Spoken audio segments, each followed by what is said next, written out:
There you are. Good morning. Good morning. I hope this finds you safe and well.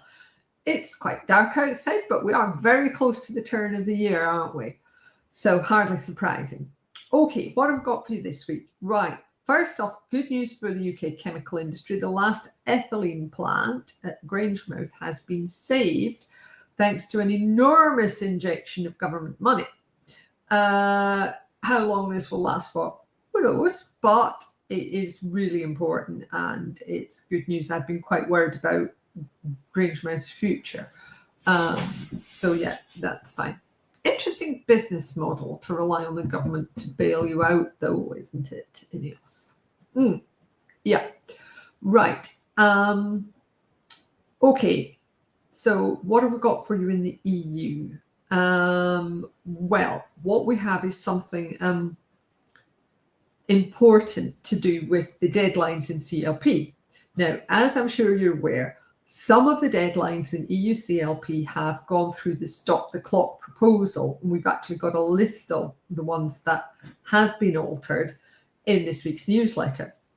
And I'll put a link to that in a minute. But one of the things that hasn't altered is bringing in the new hazard classes. And a couple of weeks ago at the self-help group meeting, we had a discussion about this because it wasn't really clear what happened with new batches of existing mixtures when they should have the new hazard classifications.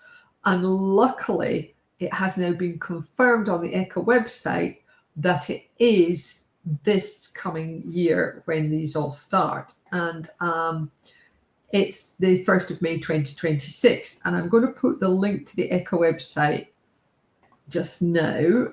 So, so it's new batches of existing mixtures. The deadline for new EU-CLP hazard classes is 1st May 2026. And I'm putting the link in below this video just now, which apparently is the complete opposite of what ECHA had said originally. Nice one. So thanks very much to John O'Dale of New Farm for clarifying that one for all of us. So yeah, they did upgrade the ECHA website. That is the correct information now. So it just shows we're dealing with all of this information all at once, and there aren't that many of us. And no wonder my hair is this color.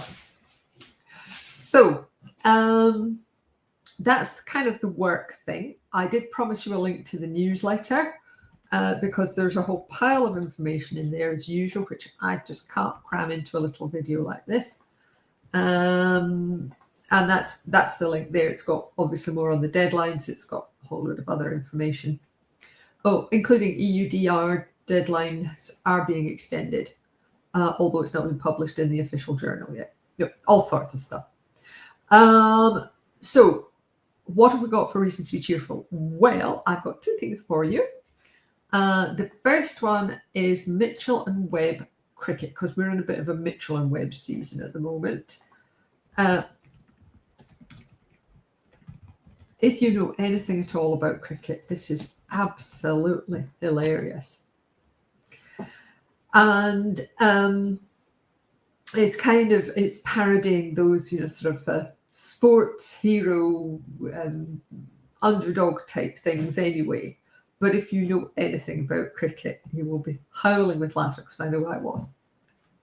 And the other thing is we've got a Christmas reason to be cheerful, which is Greg Lake, I Believe in Father Christmas. Now, I remember this first time round in 1974 or whenever it came out. So I was fairly small at the time, and it's one of those things that takes me right back, but it's a beautiful song anyway. It might have been later than that, don't quote me on that, but that's it. So that's it for me for this week. Next week, I will be doing a small newsletter and video on Christmas Eve, in case anybody's working late, like what I am. But if I don't see you before then, have a very good one. Yeah, I hope you manage to get a decent rest away from all of the regulatory madness that we seem to be going through at the moment. So thanks ever so much for watching, either live or catch up. I really appreciate it. take care of yourselves and hope to chat to you again next week if we're spared. Bye.